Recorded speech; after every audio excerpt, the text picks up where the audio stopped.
Olá, companheiras, olá, companheiros, saudações petistas. Sejam muito bem-vindas e muito bem-vindos a mais uma edição do podcast Em Tempos de Guerra, a Esperança Vermelha.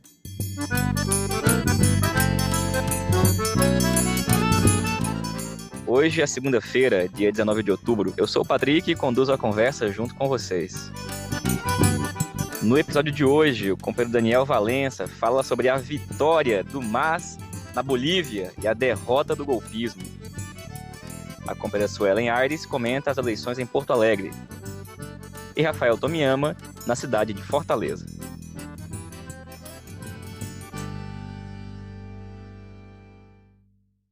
E pessoal, a gente começa hoje falando da eleição na Bolívia. O companheiro Daniel Valença, que é professor de Direito na UFERSA, no Rio Grande do Norte, e candidato a vereador em Natal, fala pra gente do resultado preliminar que dá a vitória ao movimento, ao socialismo e a derrota do golpismo e da direita na Bolívia.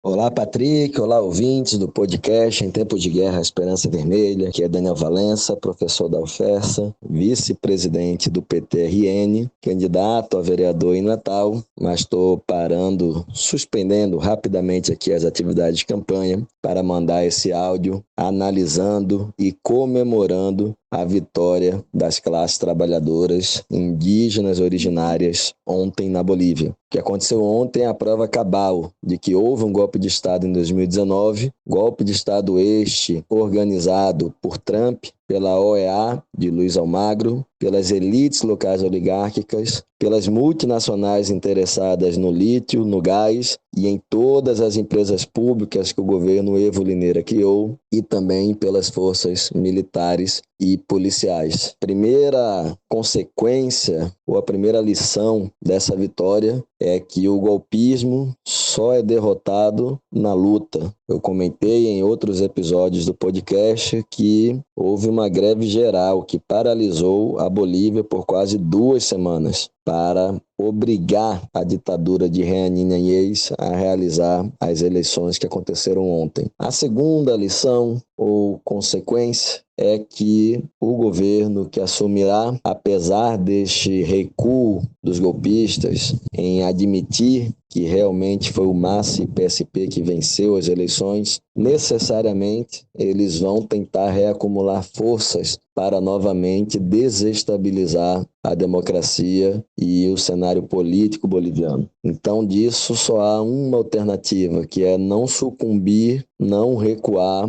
ante essa tática do inimigo. Ao contrário, Luiz Arce ele terá a obrigação de investigar e punir todos e todas que tiveram algum grau de responsabilidade nos assassinatos praticados pelo Estado boliviano ao longo da ditadura e que somou dezenas de mortes. Um outro ponto que o governo terá de avançar necessariamente é uma revolução nas Forças Armadas e Policiais, assim como aconteceu na Venezuela, para que elas nunca mais estejam envolvidas em golpe de Estado como estiveram ao longo de toda a história republicana boliviana. E por fim, Patrick, eu acho que não dá mais para termos dúvida de que o único caminho para a libertação dos países latino-americanos, como dizia o Mariátegui, é o socialismo. A Bolívia teve um grau de crescimento econômico, de produção de riqueza nunca antes visto na sua história.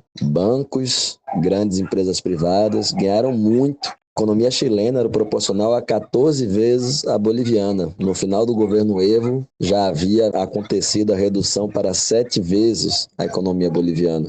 Da mesma maneira, a economia brasileira era ao redor de 90 vezes maior do que a boliviana. No final do governo Evo, estava ao redor de 40 e pouco. Ou seja, eles também ganharam muito. E o que está provado é que por essa gente, o índio, o negro, o trabalhador, a trabalhadora, o seu local é o local da escravidão. Então, que isso sirva de lição e que o processo que se reinicia a partir de agora, ele atue e busque aprofundar as transformações para destituir as elites bolivianas de poder econômico, político e militar. Forte abraço, vamos à luta derrotar agora o bolsonarismo.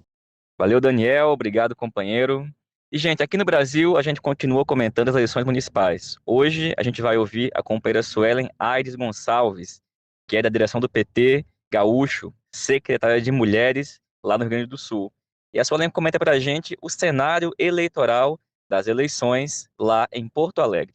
Olá, aqui quem fala é Suelen Aires Gonçalves, eu sou militante do Partido das Trabalhadoras e das Trabalhadoras no estado do Rio Grande do Sul, mais precisamente hoje residindo na cidade de Porto Alegre, a nossa capital, e venho então trazer alguns elementos sobre as eleições de 2020 na nossa cidade, para que nós possamos compartilhar com os companheiros e companheiras do podcast Em Tempos de Guerra, a Esperança é Vermelha. Então, Patrick, primeiro apresentando uma síntese do cenário das candidaturas e dos seus partidos na perspectiva de que possamos compreender coletivamente os campos de atuação, os campos, podemos dizer assim, onde esses partidos se organizam e também as suas composições de chapa, né? Nós temos ao todo em Porto Alegre 13 candidaturas à majoritária, homens e mulheres, e eu vou começar minha fala apresentando então um por um em ordem alfabética e também para que a gente possa compreender em que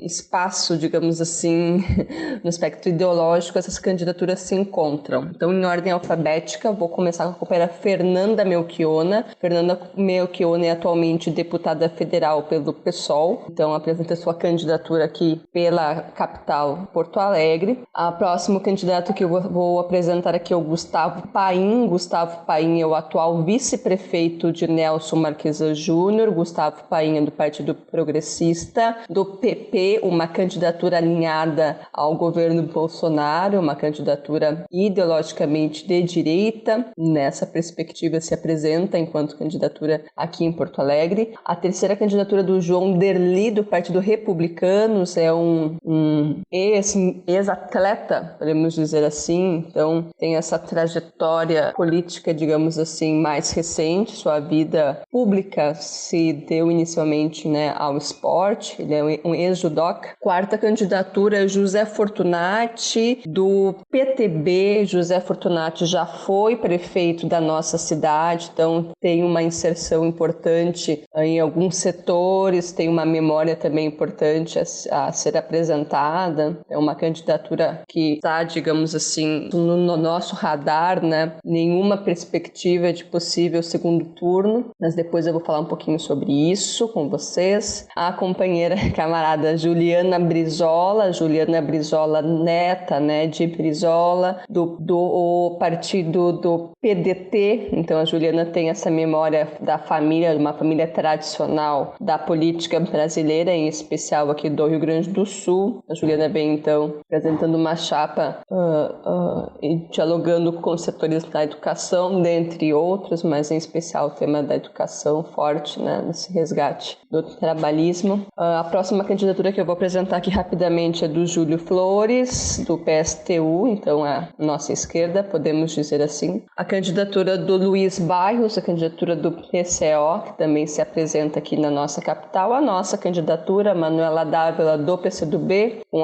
o vice Miguel Rosseto, é a chapa na qual nós estamos construindo aqui na cidade de Porto Alegre. Montserrat Martins é a candidatura do Partido Verde, também apresentada aqui na nossa capital. Nelson Marquesa Júnior, o atual prefeito da cidade, do PSDB. O próximo é o Rodrigo Marrone, do PROS, uma candidatura também apresentada aqui, com pouca expressão, mas é importante de estar atenta às suas movimentações. É essa figura que tem apresentado em alguns momentos, principalmente nos momentos de alguma atividade coletiva com as candidaturas, como por exemplo alguns debates, tem feito ataques sistemáticos à figura, né, da nossa candidatura Manuela Dávila, nítida de violência política contra nós mulheres. Então é um senhor que precisamos estar atentas às suas posições. Sebastião Melo é uma candidatura que precisamos estar alertas, né? É um candidato que já foi ex-prefeito da cidade, ele é do antigo PMDB, atualmente MDB. E a última candidatura em ordem alfabética é o Walter Nagenstein, do PSD. Essa candidatura, assim, alinhada também muito fortemente à direita golpista, à direita reacionária, setores do bolsonarismo muito forte, então é uma candidatura também apresentada aqui no estado do Rio Grande do Sul, na nossa capital dos gaúchos e das gaúchas. No cenário sobre Porto Alegre, né, nós vivemos em tempos difíceis, podemos dizer assim, de uma administração do PSDB com uma marca nítida de ataque ao serviço público, de ataque aos servidores públicos, uma cidade que muito pouco investe, cuida deste espaço tão importante que é a cidade, uma cidade que não teve um financiamento expressivo na perspectiva de pensar a sua estrutura, de pensar a infraestrutura, de pensar os serviços públicos, desde a assistência social até a educação, por exemplo. Infelizmente, o que nós visualizamos nesses últimos anos é um ataque, houve todo um processo de tentativas de privatização ou de terceirização dos espaços da gestão pública para segmentos, na perspectiva, né, de um enxugamento importante do que seria, né, o poder público. Então, mas essa característica do governo Marquesão, um governo de direita, muito bem alinhada, né, ao neoliberalismo e às atuais gestões, compartilhou na perspectiva de governos como o Eduardo Leite, do governo do estado do Rio Grande do Sul, e de Bolsonaro, então é um prefeito alinhado à direita golpista, também vem, digamos assim, numa construção que não é desta gestão. Né? Gestões anteriores tiveram também uma forte contribuição na perspectiva de ataques sistemáticos ao Estado, em especial, no nosso caso, ao município. E a nossa cidade, uma cidade essa que já foi referência do Fórum Social Mundial nas nossas experiências na nossa administração pública com a construção do orçamento participativo, da valorização desses espaços públicos de debate, de discussões, de pensar a cultura para todos e todas de uma forma descentralizada, de pensar política para a juventude, política para as mulheres, política para os trabalhadores e trabalhadoras do nosso município. Então, tivemos um longo processo em que as nossas gestões, tivemos 4 gestões, né, do companheiro Olívio, do companheiro Tarso, do companheiro Raul, nessa perspectiva de construção de participação, e tivemos um outro período de gestões não comprometidas com a participação, de gestões comprometidas com outros setores e não com a classe trabalhadora. Então, nesse sentido, nós apresentamos a candidatura de Manuela Dávila e de Miguel Rosseto na perspectiva de construir uma cidade onde todas e todas possam viver e possam viver com dignidade. E estamos, enfim, neste processo de construção, de consolidação de uma caminhada, neste processo de pré-campanha, de diálogo com a nossa comunidade, com os segmentos, com os territórios, na perspectiva da construção do nosso programa, este programa que pudesse apresentar um diagnóstico dessa cidade, mas também pudesse apresentar elementos para a gente poder visualizar uma Porto Alegre que possamos avançar na perspectiva da participação e na perspectiva das políticas públicas. E é neste contexto, então, de construção desde a pré-campanha que iniciamos a nossa campanha, digamos, a arrancada, com agendas em todos os territórios, com todos os setores, com todos os segmentos, obviamente, tendo uma atenção que estamos em um processo de uma pandemia internacional, mas buscando este diálogo, esse resgate, essa construção com Porto Alegre e o seu povo. Então, tivemos pesquisas nesses últimos períodos, nesses últimos dias, que apontam, então, a disputa aqui em Porto Alegre, alguns cenários na qual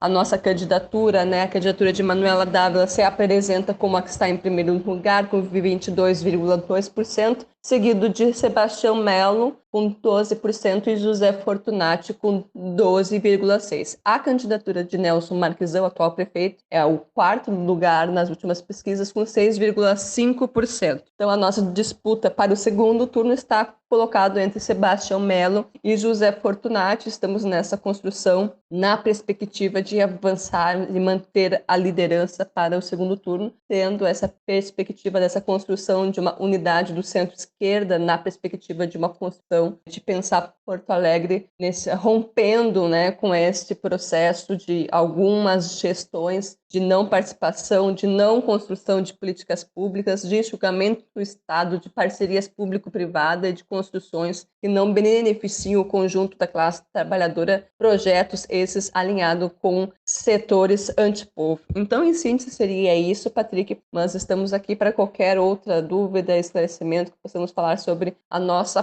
Porto, que precisa voltar a ser alegre, com Manuela Dávila e Miguel Rosseto, ocupando o nosso paço municipal no dia 1º de janeiro de 2021. Um grande abraço, Patrick, até breve. Valeu, companheira, muito obrigado. E, gente, indo agora para o Nordeste, a gente vai escutar o companheiro Rafael Tomiyama, que comenta as eleições em Fortaleza, onde a companheira Luiziane Lins encontra-se em segundo em todas as pesquisas e com condições de ir para o segundo turno nas eleições de Fortaleza. Oi, Patrick. Alô, todo o pessoal aí que acompanha o nosso podcast. Eu sou Rafael Tomiyama e estou aqui fazendo uma paradinha aqui na correria da nossa campanha eleitoral em Fortaleza para falar um pouquinho sobre a situação aqui na capital do Ceará. Nós da articulação de esquerda, pessoal da militância do PT, simpatizantes, estamos aí fortalecendo a campanha da nossa companheira Luiziane 13 do PT. Ela é deputada federal, já foi prefeita da capital e está concorrendo aí com chances, boas chances, de chegar ao segundo turno, segundo aí os levantamentos das pesquisas. Em Fortaleza, além da Luiziane, as outras duas mais bem cotadas, candidaturas a estarem possivelmente aí na disputa do segundo turno, são a do Capitão Wagner, que aparece como liderando as pesquisas. O Wagner, ele é apoiado pelo Bolsonaro e liderou aqui no Ceará os motins, as rebeliões de policiais militares, policiais de uma maneira geral, e fizeram aí aqueles movimentos, ficou conhecido nacionalmente quando o Cid Gomes levou um tiro lá em Sobral, enfim. O Wagner tem associação com esses setores organizados em torno da questão da segurança, esse pessoal aí.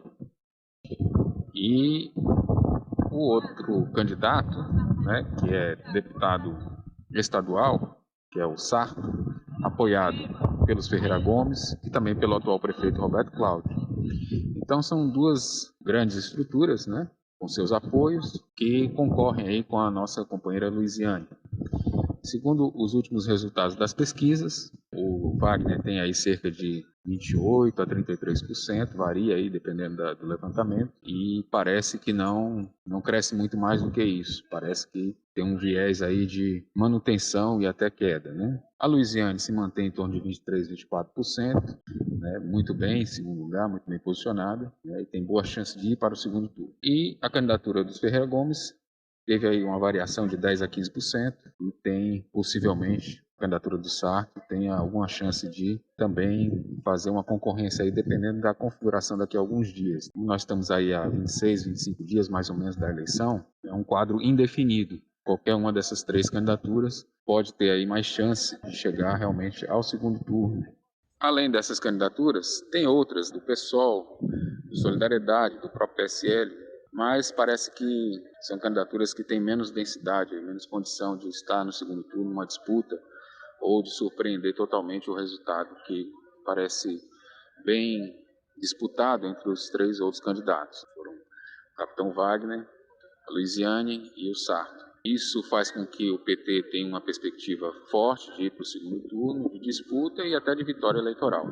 Nós estamos aqui procurando contribuir com essa campanha e eu acredito que com a torcida, o apoio de todo mundo, de todo o país, nós vamos voltar a ter aí uma prefeitura do PT em Fortaleza. Um grande abraço. Valeu, Rafael. Obrigado, companheiro. Pessoal, essa foi mais uma edição do podcast Em Tempos de Guerra, a Esperança é Vermelha. Como vocês sabem, a gente está disponível nas mais diversas plataformas, Spotify, Google Podcast, Rádio Pública e também por meio de áudios de WhatsApp. Nos ajude a compartilhar e a divulgar. Saudações petistas, peçam muitos votos e até mais.